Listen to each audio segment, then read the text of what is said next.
Thought Bubble Audio.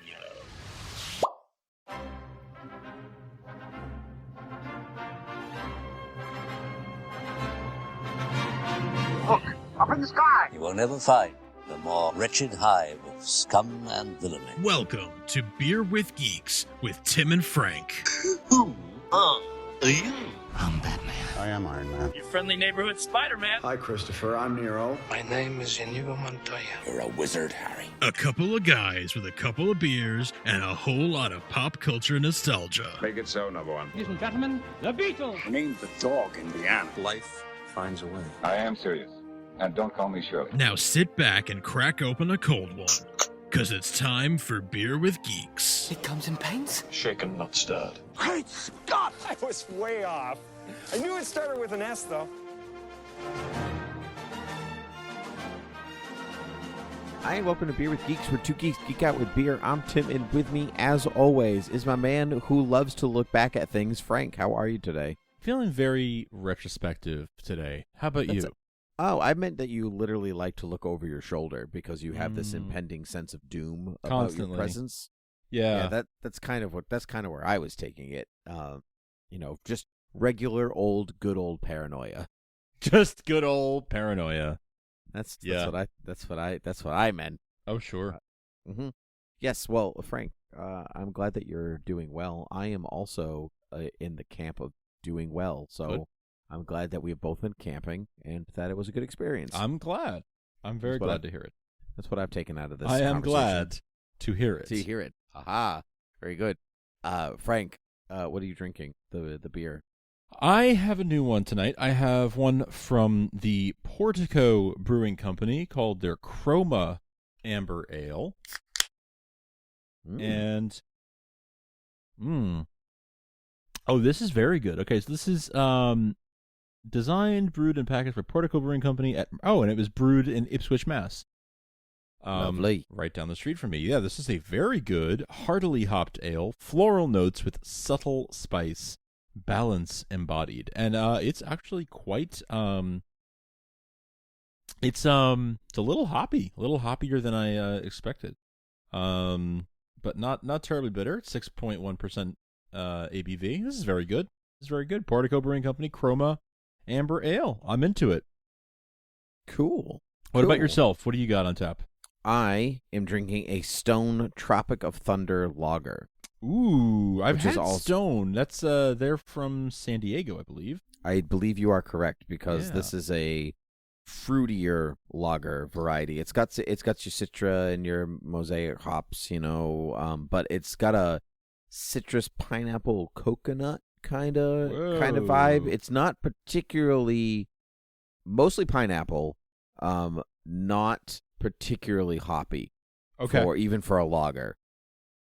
It's kind of like leaning away from lager, actually.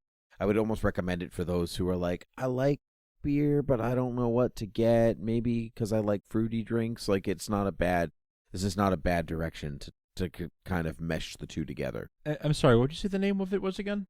It is a Stone Tropic of Thunder lager. Tropic of Thunder. Okay, cool. Yeah, it's not Tropic Thunder, Tropic of Thunder. Tropic of Thunder. Mm-hmm. Yeah. Indeed. Very cool. Ooh, that looks delightful. Nice. Good stuff. I want to give a quick, if I can, honorable mention to, I just came back from the UK, and I had a bunch of very good beers while I was over there, so I actually wrote them down, because I wanted to just give them shout-outs, because I figured our listeners might enjoy. I enjoyed a good John Smith's Bitter. I enjoyed a good Hop House 13 Lager. Hammerton Pale Ale, a Camden Hells Lager, of course, just Guinness. And then I think my favorite thing I had over there was actually an IPA. It was a Brewdog Punk IPA. I'd never heard of Brewdog. Sounds fun though. But yeah, they're pretty popular over there, and it's a very, very good IPA that I was starting to see in a lot of places, and I wouldn't be surprised if they start to get distribution over here across the pond. But that was really, really good. If you ever see Brewdog Punk IPA, if it ever makes its way over here, anything from Brewdog, I recommend it. I had it while I met up with friend of the show Martina. Martina, blast from my podcast past. Yeah. Wow. Frank, that's a good episode title. Blast from my podcast past. Blast from my podcast past. Yeah, that's throwing true. it out there for the alliteration. It's hard to turn that down. Yeah, but so that was fun. We got to hang out. We've known each other for many years, but never actually met before, so that was fun. And we went to a cool pub that she recommended, and they had the Brewdog Punk IPA, and she recommended it. I tried it; it was awesome. So I highly recommend that for anybody who, if you happen to see it, or hey, if you're in the UK, and you can get your hands on some, go for it. It's great. And you said that we can't get it here, but they can get it there. But hopefully, it's coming this way. That's what I'm hoping. Correctly, I just wanted to make sure I didn't dream that. No, that you got it exactly. You nailed it. Excellent, Frank. So Excellent. those were my UK beers. Oh, I am glad to hear it. My UK beer diary. Excellent. I'm so glad that you brought that. Now, Frank, I know you have a tendency to kind of, leave stuff overseas when you go. You don't pack very well and you forget stuff. So I want to check. Did you remember to pack your retrospects? Yes, I did. I have them right here. My retrospects. I will put them on. I will don the retrospects to excellent to make it so I don't have to look over my shoulder quite so much. Fantastic. I like to think that retrospects have like rear view mirrors off to the sides. They do. They're not pretty, Frank. They're pretty atrocious, actually. We're not trying to make fashion statements here, but nobody could actually see us because this is an audio podcast. So you can prove nothing. Exactly. Nothing shall be proved, including our line of thinking. So, Frank, this is a segment I like to call Retrospects. Insert retrospect music that we haven't decided. Maybe Time Hop or something like that. Let's do the Time War. Let's do the Time Warp again.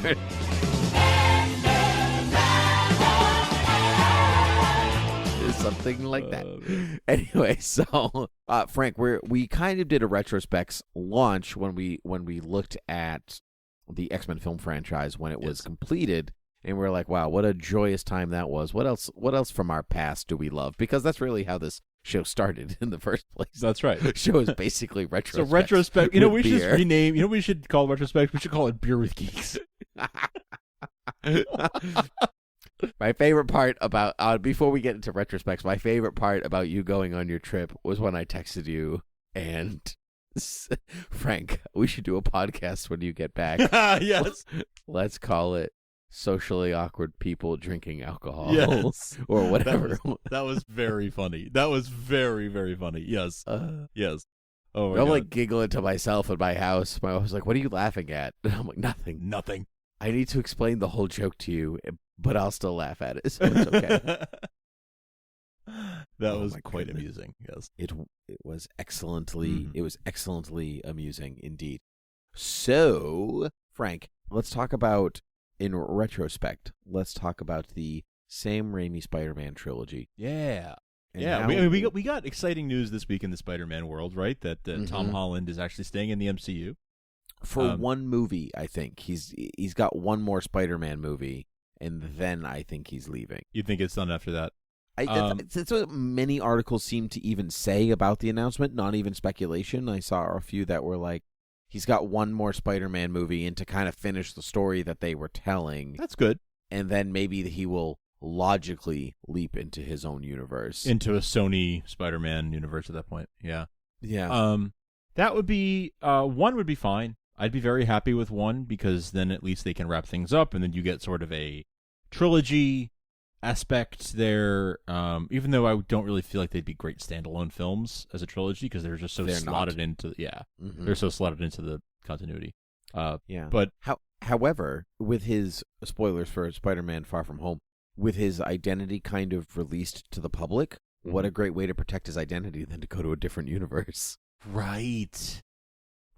Yeah, I wonder if they bring in like some Spider-Verse stuff there and use that as a way to get him to like go to a different universe, like literally go to a different universe, and then it becomes the Sony Spider-Man universe from there. Mm-hmm. That's cool. That's a cool idea. But anyway, that got us thinking about I don't know, other Spider-Man trilogies. And there's really only one other one. There's only one other trilogy, right? Yeah, and I mean, it was almost 4 films, and we've done a commentary on the first Spider-Man film. Yes, aptly named the Science Award. If you'd like to go back and check that out, I'll put it in the show notes. Indeed, Frank, I actually watched Spider-Man 2 fairly recently, the last couple of weeks. It was I just had a hankering for a good quality superhero movie, and I was like, I haven't seen it in quite a while, and I was really, really hoping that it would be wonderful, like I remembered it being, and I gotta tell you, it was better than I even remembered. What a magnificent movie! Yay. It is like, okay, if Superman the movie is the template of all comic book superhero films, I would say most this. of them. If it's, and even if it's not the one that they use, I mean, if it's sort of like the quintessential, the model of like a good template of a film, right? Yeah, I would say this movie is another very, very good formula to follow. Well, actually, are you talking about Spider-Man 2 or yes? Deuce. Well, I think it's funny that you say that because it basically follows the Superman 2 formula. Yeah, so that's right. It's actually it's a good formula, but it follows Superman 2. It's here's the continuing love interest. Here is the giving up of the powers / the powers go away thing, and the hero has to relearn to be the hero. That's Superman 2. That's right. That's so very whereas true. Spider-Man is Superman 1, Spider-Man 2 is Spider-Man 2 is Superman 2. And Spider-Man 3 mercifully did not follow Superman 3, but did it do better for it? I don't know. Certainly didn't. Which would lead me to wonder, Frank, if Superman 3 was good, would Spider-Man 3 be good? I see what you're saying. If Superman 3 had been good, would that lay a template for good third movies? Like the good third place to take your hero. Or the good third story to tell. Yeah, that's interesting. If they had set a good example, would others be able to follow suit more easily? Yeah, maybe. I don't know. It's hard to. I don't think there was any chance of that movie being any good just because Superman 3, because of the politics involved with the Salkinds and everything. Like there was just so much. I don't think there was ever a chance of that movie being any good. But certainly not. It's interesting to think about. But let's take it back. Let's take it back to 2002 and the very first Spider-Man film. Did you see it in theaters? Did I see it in theaters? Yes, of course I did. I saw it many times in theaters as a child because I was of that ripe old age of however old I was. And I saw it a few times. And we had a second string movie theater, like a Bijou, like it's the cheap $3 tickets. And I remember seeing it there after it had released in theaters. So I think I saw it like maybe 3-4 times.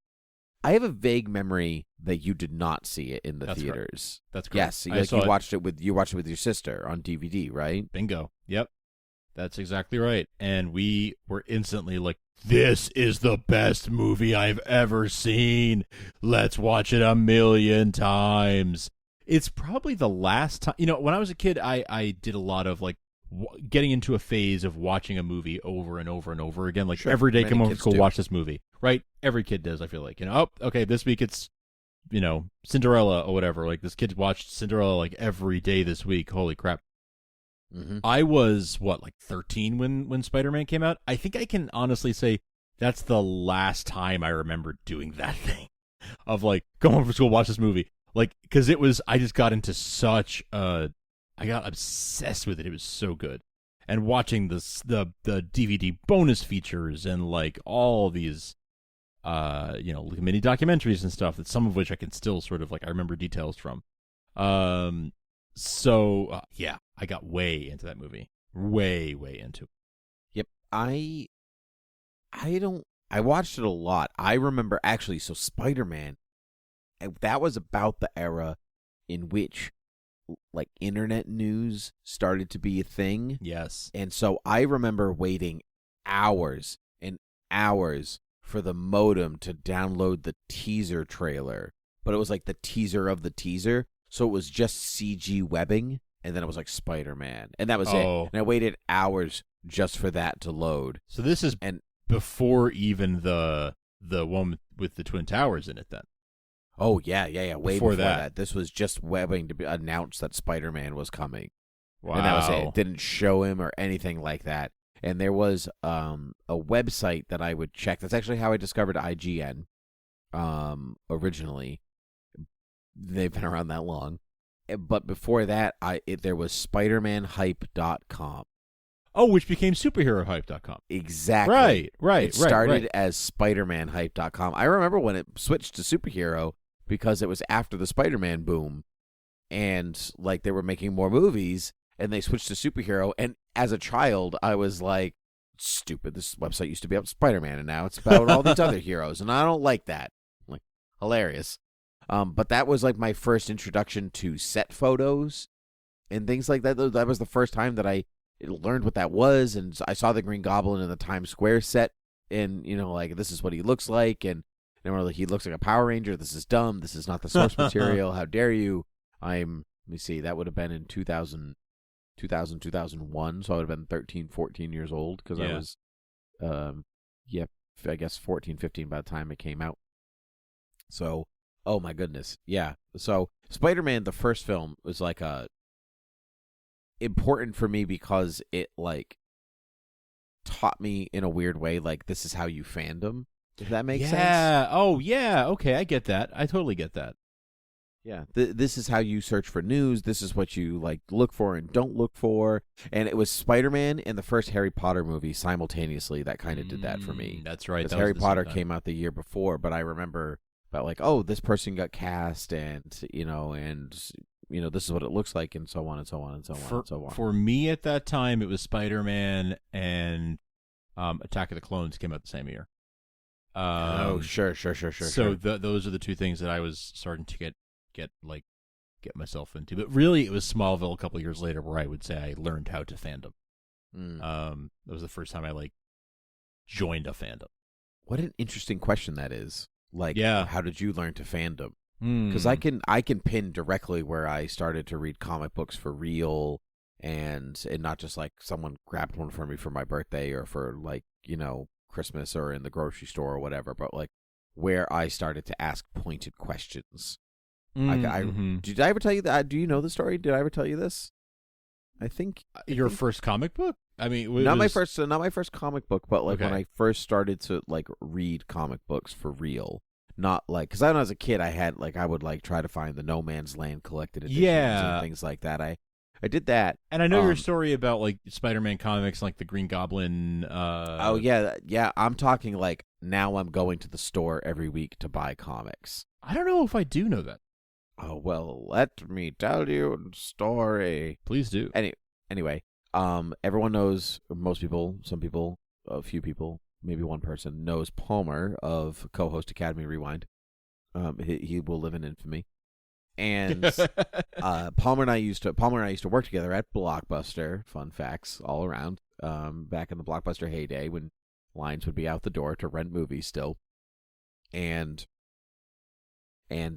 he came into work one day, and everybody that we kind of worked with was like into like, comics and movies and, comics, movies, tattoos, video games, whatever. It was just like a cool collection of people. Pop culture. Depending on your definition of cool.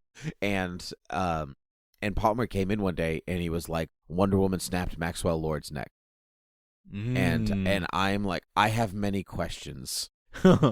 One, who is Maxwell Lord? Yeah. Why does that matter in any way, shape, or form? And then why did she do it? And he would, and this was at the same time that like Red Hood started to be a thing and like all this stuff. So then he's like bringing me books, and he's like, this is Sacrifice, and Maxwell Lord, and Blue Beetle gets shot, and he dies, and this and this and this and this and this and this and all this, and all of a sudden now I'm going to the store to find out more, and that's just at the cusp of Infinite Crisis. Right. And so I will always credit Palmer and Infinite Crisis for like my dive into comic book fandom. But it's cool. What a but anyway, good time to be a fan too. Oh. It was a good time to be a fan. And so, but speaking of good time to be a fan, Spider-Man and Spider-Man 2 truly marvelous. Spider-Man 1 is very antiquated in a way that it's weirdly in a way that Superman the movie is not. Right? Isn't that so interesting considering like it's the same template, but like Superman the movie is somehow a little more timeless? Yep. But yeah, I agree. Spider-Man, as much as I was obsessed with that movie, it hasn't aged extraordinarily well. It feels like a movie from that time.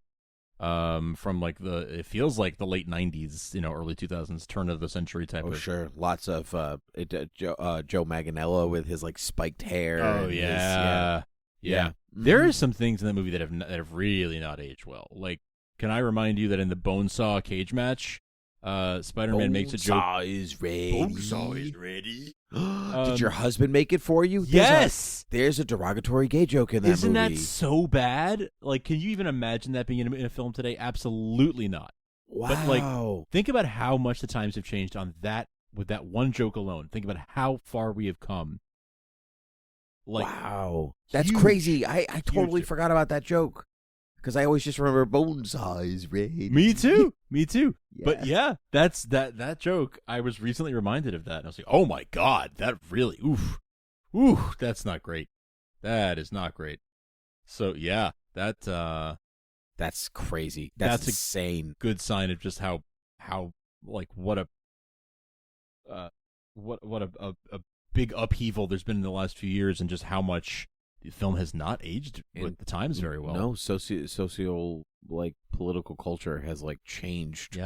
So much of film, and film is such a reaction to that, as well as a contributing factor of change at the same time.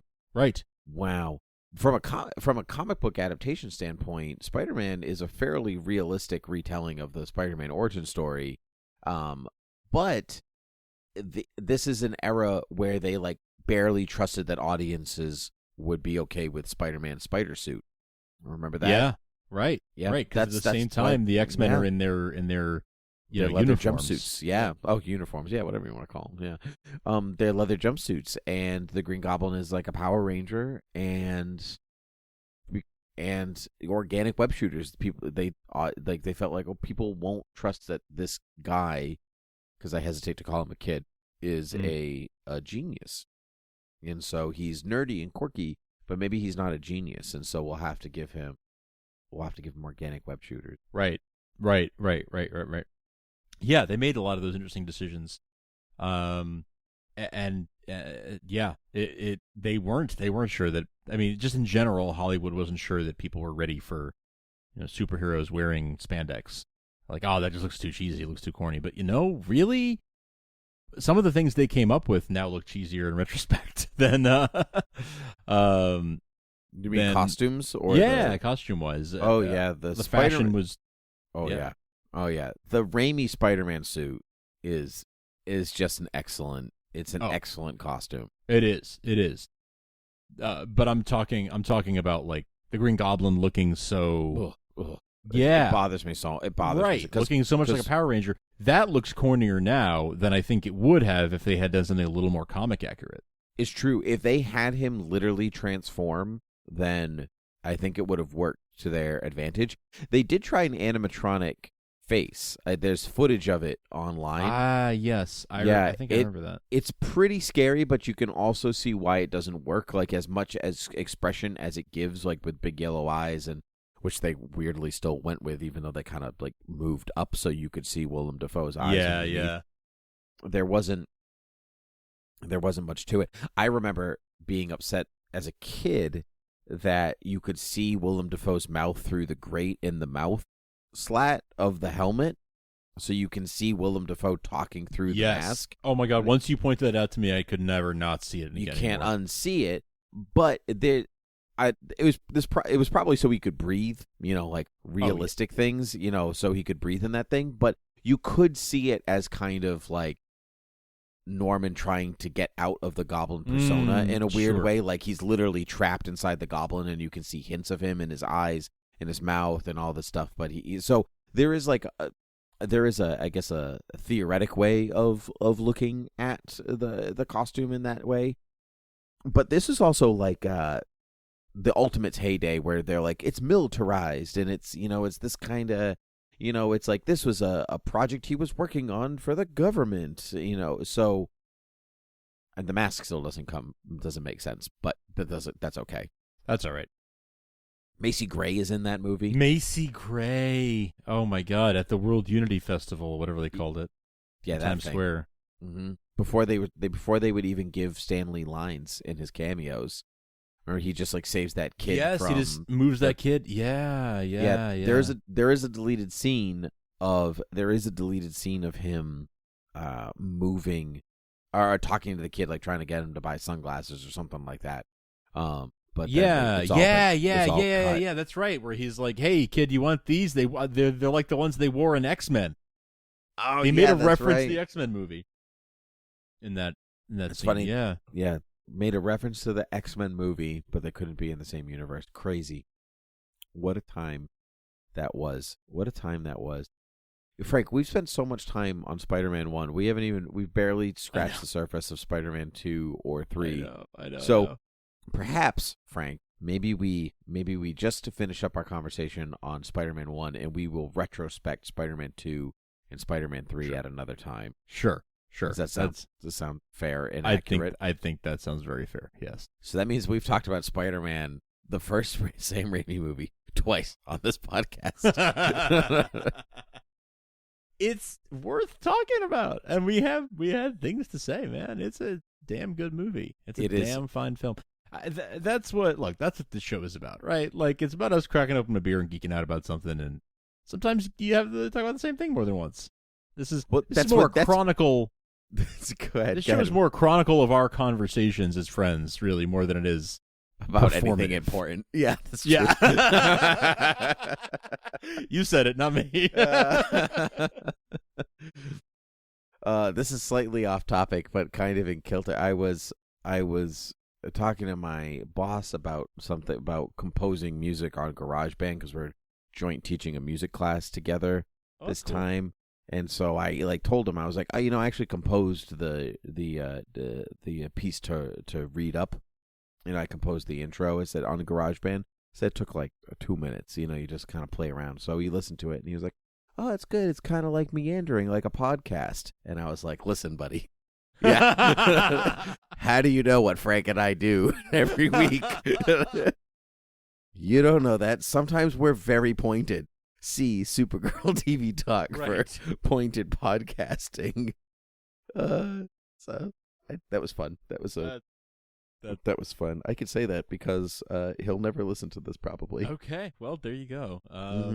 Hey, speaking of Supergirl TV Talk, Supergirl is returning. If you're listening to this when it's released, it's returning this weekend, this Sunday, October the 5th. So I'm sorry, 6th. So please, if you enjoy Supergirl, check out Supergirl TV Talk, because we will be covering that, season 5 and everything that follows, going forward. So check that out. I'm actually super excited for season 5. Actually, speaking of all of that, Frank, you were away, and this is not related to Spider-Man, but kind of fits into retrospect. Can we talk about that Brandon Routh image of him as Kingdom Come Superman? Just for a second. Man. Just at the tag, because that's what I've always wanted ever in life, I think. Like, I can't believe it's happening. I still have not really wrapped my brain around the fact that this is really happening. Brandon Routh is coming. He's suiting up as Kingdom Come Superman and is doing it again. He is going to be Superman again. I just can't really wrap my head around it until I see it, and then I will probably weep. Here's the thing: is even if he is not Kingdom Come Superman per se, like they're just using the costume, okay, like an older Superman, that means, for my money, he is the Christopher Reeve Superman in the Arrowverse on the CW. So in a way, that's even better than him being Kingdom Come Superman. Because I can watch Superman 1, Superman 2, Superman Returns, and then Crisis on Infinite Earths. That's right. That's right. That's kind of how that breaks down. If you really want to watch the roadmap to get to this moment, like you could watch the 90s Flash Season 1, and then last year's Crisis, and then this year's Crisis, and get like all roads lead to Crisis on Infinite Earths, like all those like comic book tie-ins, like the Prelude tie-ins are just like previous seasons or movies of all of these characters. No, man. It's mind-boggling. It's crazy. I never really quite thought about it the way you just said it, that now this puts Christopher Reeve's Superman in the Arrowverse. That's right. I never really thought about it that way. But that is exactly what it is. And, oh, man, it's great. It's so great. It's the best thing to happen this year. I know. It's so exciting. It's so exciting, man. I just, for one, am thrilled that the S-Crest fits Brandon Routh's chest now. I know. It's not this tiny little glyph in the middle of it, like, hidden amongst his pecs. It's always bothered me, and I think it will forever bother me. But I get this huge man, because he is big. He's a big guy. Very large man. And I just don't understand. But anyway, I never cared for the size of that logo. Yeah, me either. Well, that was the same era we talked about Spider-Man. We're like, oh, can people handle people in costumes? It's only 4 years later. Yeah, I know. Same era. Well, Frank, this has been lovely. You can find us on beerwithgeeks.com and Gmail and Facebook and Twitter and Patreon.com and iTunes and all other places podcasts can be found. That Patreon is patreon.com/thoughtbubble-audio to support all of the shows and stuff. Today officially is National Podcasting Day, actually. Fun fact. As we record this, yes. So thank a podcaster, I guess. Thank a podcaster. Well, thank all of you for listening. Because it's because all of you listen that we get to meander, as your friend said. And we would not still be doing this so many years later, 5 years later, if so many of you weren't listening each week. So thank you so much for doing that, because we get to have fun doing this. It's absolutely correct. We do. We have the best time. So Frank, until next time, cheers.